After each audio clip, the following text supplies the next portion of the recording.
Bonjour, bienvenue à City Impact. Ce matin, on va partager la dîme et les offrandes et j'aimerais partager avec vous Hébreux chapitre 11, verset 4. C'est par la foi qu'Abel offrit à Dieu un sacrifice plus excellent que celui de Caïn. C'est par elle qu'il fut déclaré juste. Dieu approuvant ses offrandes, et c'est par elle qu'il a parlé encore, quoique mort. Ce matin, j'aimerais vous encourager lorsque vous donnez vos offrandes et vos dîmes, de le faire avec foi. Utilisez cette foi que vous avez pour aussi plaire à Dieu. Parce que de la même façon qu'on parle encore de l'acte qu'Abel a fait, et ce qu'il a fait a été agréable aux yeux de Dieu et ça perdure dans le temps. De la même façon, lorsque nous apportons nos offrandes et nos dîmes avec cette foi, cela va rester, va perdurer dans le temps. Merci bien. Bonjour, c'est dimanche de nouveau et on va voir ce matin, on va continuer un peu sur ce qu'on avait parlé de dimanche passé et on parlait sur l'autorité qu'on a et comment l'autorité vient, que ça vient quand on a relation avec Jésus, relation avec la parole et que là, c'est une autorité qui vient de la parole. Alors, ce n'est pas notre autorité, c'est délégué, mais c'est quand même une autorité qui nous donne pouvoir au-dessus de l'ennemi, pouvoir au-dessus de la maladie et toutes ces choses-là. Et je vais parler ce matin sur, c'est comme quelque chose qui vient de notre autorité. On ne peut pas marcher avec ceci sans autorité, mais on a besoin de marcher dans ceci comme l'Église plus que jamais. Et ça, c'est l'assurance. L'assurance. Alors, on marche avec autorité, mais il faut avoir assurance quand on délivre qu'est-ce qu'on a de l'autorité.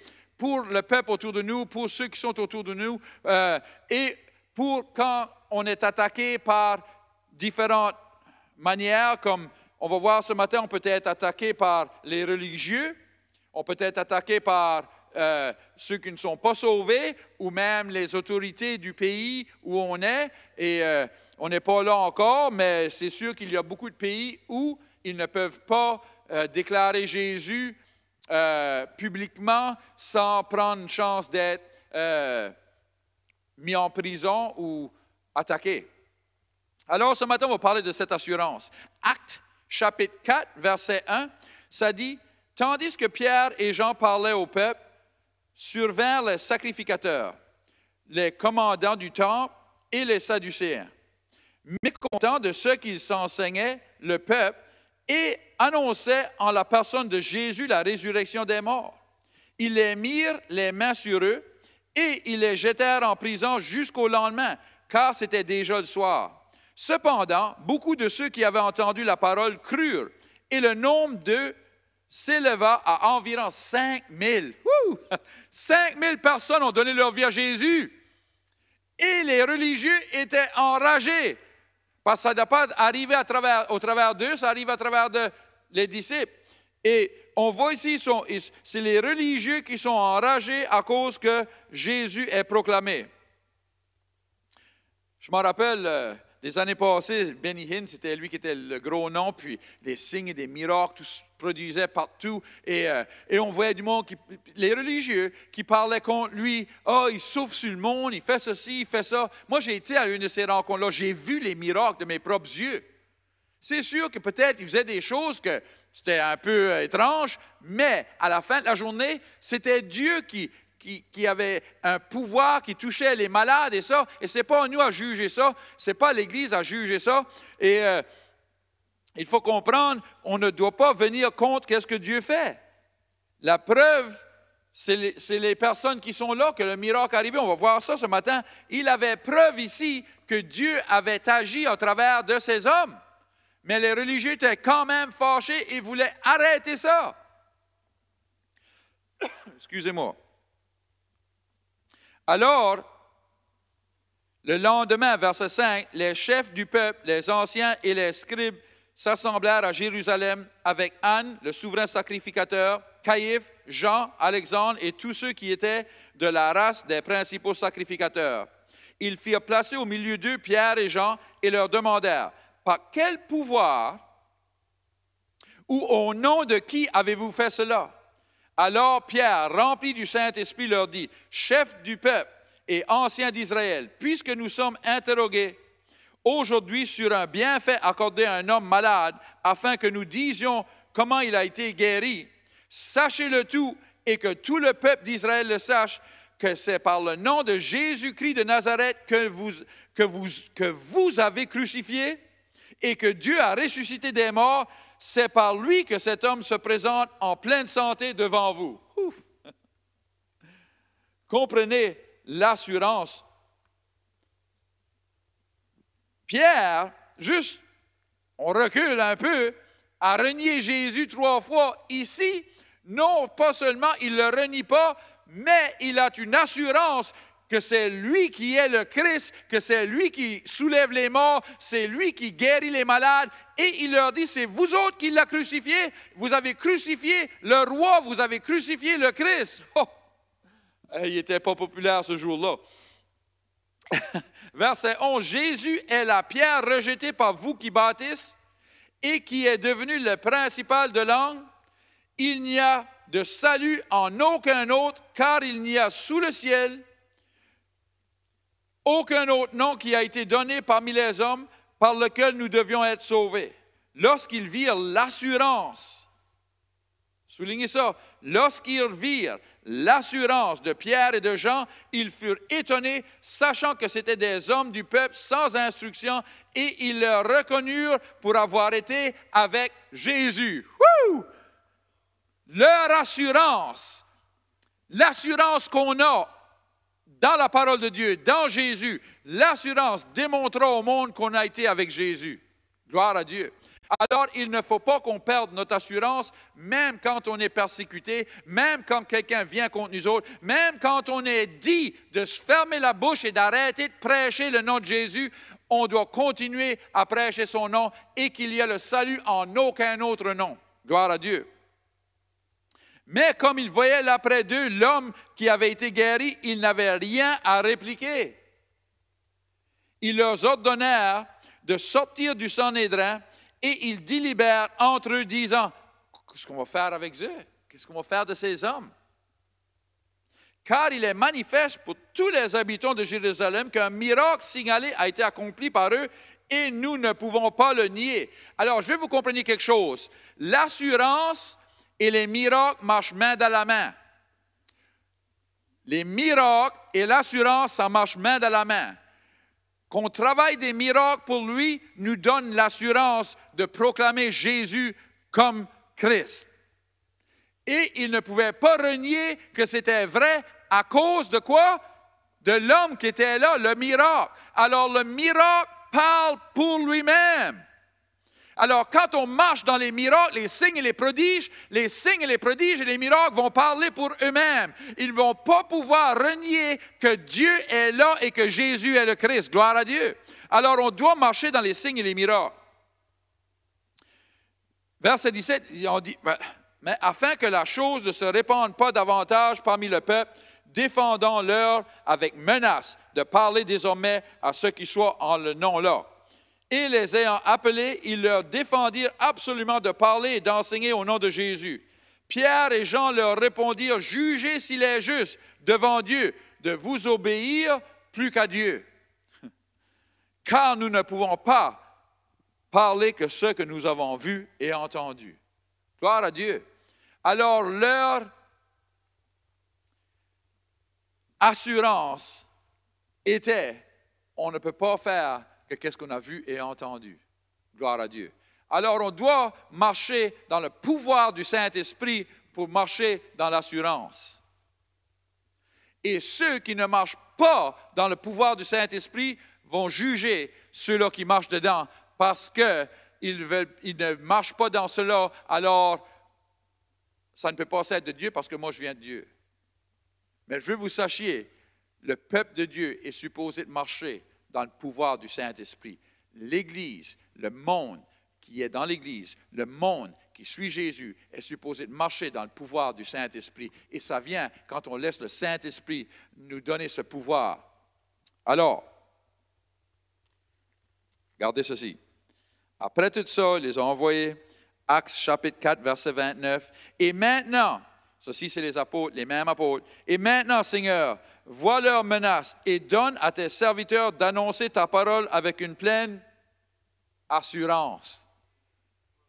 Alléluia. C'est ça leur prière. Leur prière est, donne-moi l'assurance. Et voilà, la clé, verset 30. La clé d'avoir l'assurance, ils savent comment prier. Ils sachent que l'assurance est venue de ceci, droit ici.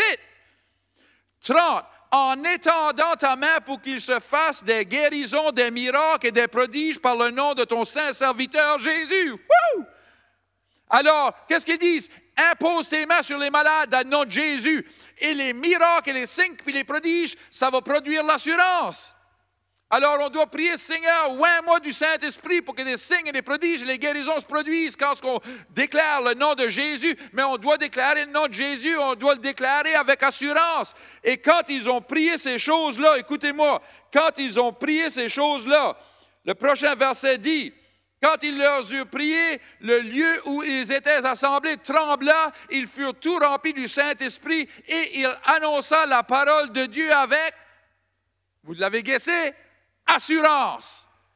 Alors, ils ont sorti de ce lieu-là, plein du Saint-Esprit. Ils ont sorti de cette porte. Et l'assurance qui avait baissé après d'avoir dévidé qu'est-ce qu'ils avaient, ils se sont fait remplir de nouveau. Et là, ils marchent avec une assurance. C'est le temps que l'Église passe plus de temps dans la chambre de prière qu'il passe à déclarer, qu'il passe du temps à être loin du Saint-Esprit et pas seulement de parler.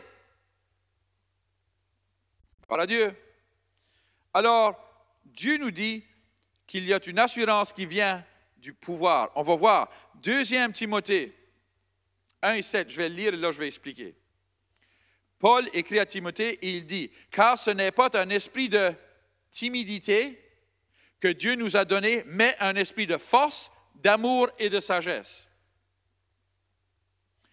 Timidité, contraire de assurance. Et Paul dit à Timothée, Dieu ne t'a pas donné un esprit de timidité. Alors, s'il ne t'a pas donné un esprit de timidité, il t'a donné un esprit d'assurance. Et l'assurance vient par les 3 choses qu'il dit, on va aller voir ça. Mais avant d'aller là, je vais vous expliquer qu'est-ce qui se produisait dans le temps de Timothée. Ça fait que Timothée avait une église, il était le pasteur de l'église, et l'église était dans la région qui était sous le pharaon Néro. Now, écoutez-moi, Néro, il était plus que mauvais, il était cruel. Néro ne persécutait pas seulement l'Église, mais il tuait les chrétiens. Mais il tuait pas seulement les chrétiens, il les empalait dans un poteau, vidait de l'huile sur eux quand il était encore en vie et les allumait en feu et éclairait la ville avec les chrétiens. Ça, c'est Néro. Et ça, puis ces chrétiens-là, la plupart venaient de l'Église à Timothée. Et Paul écrit à Timothée et il dit, Timothée, comprends, Dieu ne t'a pas donné un esprit de timidité. Tu dois encore déclarer que Jésus est sauveur dans la ville où, si tu es pris à déclarer qu'il est sauveur, ils vont te tuer ou t'allumer en feu. Wow! Nous autres, on pense qu'on est persécutés. Non, non, non, non. Pas comme ça. Oui, il y a des pays maintenant où on est tué pour notre foi. On n'est pas là encore au Canada, mais je veux vous sachiez, qu'on soit là ou pas, que notre leader soit bon, mauvais, ça ne change pas les choses. On a un mandat de Dieu de déclarer que Jésus est le Sauveur. Notre mandat ne change pas par qui est le roi. Notre mandat ne change pas par qui est le leader de notre pays. Notre mandat ne change pas par qu'est-ce qui se passe autour de nous. Le mandat est le même, de déclarer avec assurance que Jésus guérit, que Jésus délivre, que Jésus est la réponse à tous les problèmes du monde. Alors, on voit ici que Paul dit à Timothée, il dit, Dieu ne t'a pas donné un esprit de timidité, mais, première chose, un esprit de force. Ce mot force-là, c'est exactement qu'est-ce qu'on parle de. Le mot force, c'est dunamis, et dunamis veut dire les miracles, les signes et les prodiges. C'est un pouvoir qui fait qu'on a des miracles, des signes et des prodiges. Gloire à Dieu. Et on voit, c'est la clé. La clé d'avoir l'assurance, c'est qu'on marche dans les signes et les prodiges. Et Paul dit à Timothée, il dit, tu n'as pas eu un esprit qui a peur, mais tu as un esprit qui délivre les malades, qui guérit les malades, qui fait des miracles, des signes et des prodiges. Alors on voit ici, il dit à Timothée, tu dois mettre ton focus sur le Saint-Esprit qui donne le pouvoir. Et on va voir que c'est à travers du Saint-Esprit. Parce qu'on fait juste de le voir, qu'est-ce qui est arrivé quand ils ont prié, demandé pour l'assurance, ça a été secoué, le Saint-Esprit, boum, et pouvoir. Alors, on voit ici, et on sait que c'est un esprit parce que Paul dit, tu n'as pas eu un esprit de peur, mais un esprit de pouvoir, un esprit d'amour. On doit marcher dans l'amour de Dieu. Pour marcher dans l'assurance, il faut comprendre l'amour de Dieu. Et la sagesse. La sagesse, si on étudie ça, c'est vraiment d'avoir contrôle de nos émotions et de nos pensées. De ne pas laisser tout ce qui se passe autour de nous être dans nos pensées, mais d'avoir nos pensées sur la parole de Dieu. Parce que le moment qu'on ôte notre pensée sur la parole de Dieu, qu'on regarde tout ce qui se passe autour de nous, la peur vient. Et Paul est en train de dire à Timothée, tu ne peux pas aller par tout ce qui se passe autour de toi et qu'est-ce que tu entends et qu'est-ce que tu vois autour de toi. Tu dois mettre ton assurance sur Jésus, sur le Saint-Esprit, sur le pouvoir du Saint-Esprit, les signes, les prodiges, marcher dans l'amour et garder tes pensées droites. Gloire à Dieu. Alors on voit que l'assurance vient du pouvoir. Le pouvoir amène l'assurance. Dans Actes 1 et 8, ça dit, mais vous recevrez une puissance. C'est le même mot encore que force. C'est le mot dunamis. C'est les signes, les miracles et les prodiges. Vous recevrez le pouvoir qui amène les signes, les miracles et les prodiges. Le Saint-Esprit survenant sur vous. Et de cela, vous serez mes témoins à Jérusalem, dans toute la Judée, la Samarie et jusqu'aux extrémités de la terre. Alors, quand le pouvoir du Saint-Esprit vient sur nous autres et qu'on a le pouvoir pour amener les signes, les miracles et les prodiges, ça fait qu'on sera témoins. On aura l'assurance d'être témoins partout qu'on va, que ce soit dans notre ville à nous autres, dans notre village, dans notre province, dans notre pays ou dans d'autres pays. On aura une assurance qui ne peut pas être arrêtée. Et c'est ça qu'on voit des saints. On voit Pierre, après avoir été rempli du Saint-Esprit et de ce pouvoir-là, on voit qu'il proclame Jésus comme ressuscité des morts et on voit un homme guéri par le pouvoir de Dieu et là, il est debout et l'homme est à côté de lui et ils ne peuvent pas renier qu'un miracle s'est produit.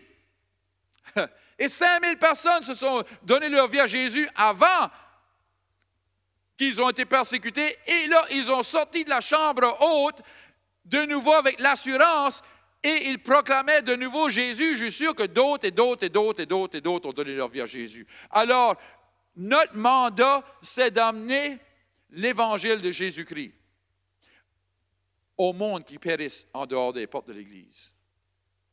C'est notre mandat. Et le mandat ne change pas, qu'il soit le premier ministre, qu'il soit le président des États-Unis, qu'il soit au-dessus du pays. Notre mandat ne change pas que les religieux parlent des choses folles ou qu'ils parlent des bonnes choses. Notre mandat est le même. On ne doit pas arrêter de proclamer que Jésus est la réponse. On a un mandat de gagner des âmes et de créer des disciples. Gloire à Dieu. Peut-être vous écoutez aujourd'hui et vous dites, pasteur, c'est tout bien, mais moi, je n'ai pas cette assurance. Je n'ai jamais vraiment donné ma vie à Jésus. Je veux que vous sachiez que la première part de pouvoir marcher dans l'assurance, c'est le salut. C'est de donner votre vie à Jésus. Et ce matin, je vais vous donner cette opportunité de donner votre vie à Jésus. Vous avez seulement besoin de croire dans votre cœur et confesser de votre bouche qu'il est le roi et le sauveur et de recevoir le pardon pour vos péchés et de repentir et de marcher dans l'autre direction. Alors, on va prier ensemble. Si c'est vous, un petit peu plus proche, vous pouvez m'entendre. On va prier cette prière ensemble. Seigneur Jésus, pardonne-moi de mes péchés. Je repentis de la manière que je vivais là. Je veux vivre pour toi tous les jours de ma vie. Amen. vous avez prié cette prière. Je veux que vous sachiez, on est heureux pour vous. Si vous n'avez pas une église et que vous êtes à la région de Moncton, venez nous voir un dimanche. On aimerait ça vous voir. On est ici à 10 h le matin, mais à 10h30. Mais si vous n'êtes pas à Moncton, trouvez une bonne église. Allez à une église. Vous allez trouver vos frères et vos sœurs. Amen. Que Dieu vous bénisse.